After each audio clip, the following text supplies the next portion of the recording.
વડોદરા શહેરના માણેજા ક્રોસિંગ પાસે આવેલા વોલ્ટેમ કંપનીમાં આગ લાગવાની ઘટના બની. વડોદરા શહેરના માણેજા ક્રોસિંગ પાસે આવેલ વોલ્ટેમ કંપનીમાં આગ લાગવાની ઘટના મધ્યરાત્રિએ 3:30 આગ ભભૂકી ઉઠતા નાસભાગ સર્જાઈ.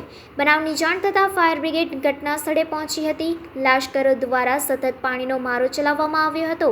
કલાકોની જહેમત બાદ આગ પર કાબૂ મેળવવામાં સફળતા મળી છે. સદનસીબે આ ઘટનામાં કોઈને ઈજા કે જાનહાનિ થઈ નથી. કંપનીના કર્મચારીઓના જણાવ્યા મુજબ એક રૂમમાં આગ લાગી હતી. રૂમમાં પુઠ્ઠા, લાકડા અને ભંગાર સામાન પડ્યો હતો, જેમાં આગ ભભૂકી ઉઠી હતી.